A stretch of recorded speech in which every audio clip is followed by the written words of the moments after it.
Hello, I'm Dr. Dan Miller. I'd like to take a few minutes and talk with you about leadership and what you can learn from one part of the life of George Washington.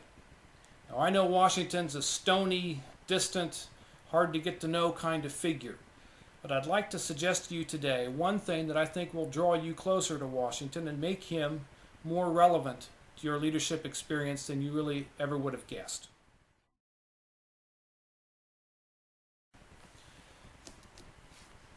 What I'm going to introduce to you today is this little book.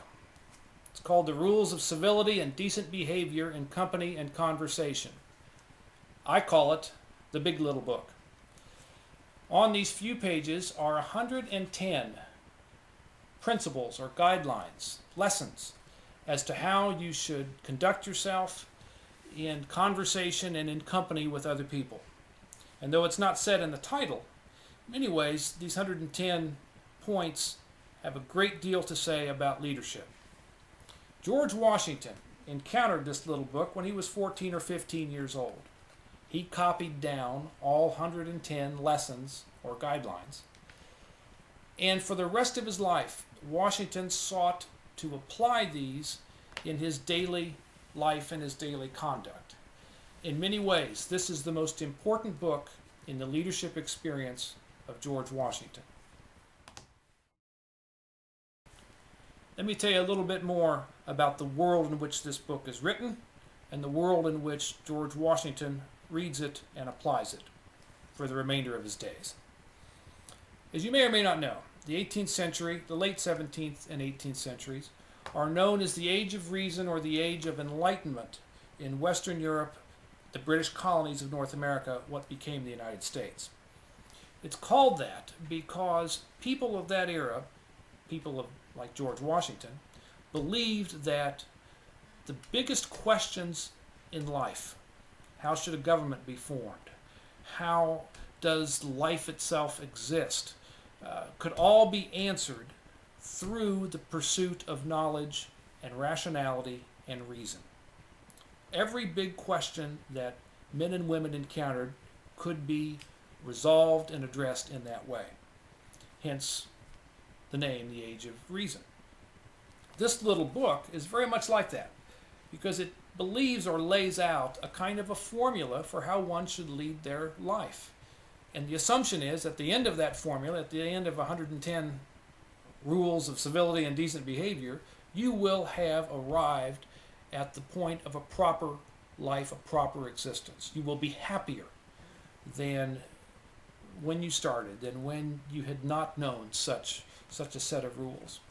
Every founding father you can think of, George Washington, Benjamin Franklin, John Adams, and on and on and on, they all believed in this idea of improvement and progress through the use of their mind, the discovery of a variety of principles for life's big questions.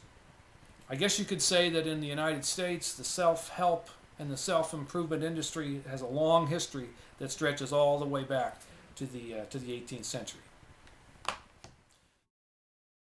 Let me leave you with two questions. Question number one, I'd like you to ask yourself, do you have a book that has such an impact on you? It doesn't have to be this one, obviously, but is there a book that in your own life, in your own leadership, you can point to and say, that's the book that had the biggest impact or the biggest imprint on who and what I am today? Question number two, when did you encounter that book? When did you decide that whatever that book or article or whatever it might have been was of such meaning that you were going to try to live by it?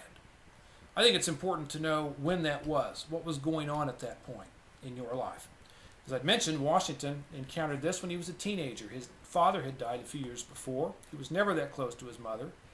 And perhaps this book filled a certain void in his life at that point. As a subset or a sub-question of the second question that I've asked you, you might want to ask yourself this too. Why has the book or the article or whatever the influence held up in your life over such a long period of time? What has made it a lasting impact on your life? These are the kinds of questions that I think are very helpful, the kinds of questions that you can begin to think about asking yourself after you reflect on Washington's experience with this particular Big Little Book. By the way, I've written some further remarks on my website, historicalsolutions.com.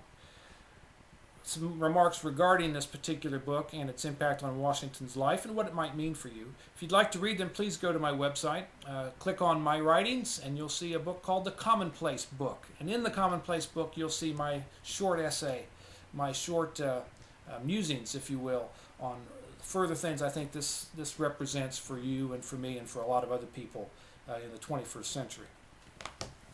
I'm Dan Miller. I thank you for listening, thank you for watching, and all the best.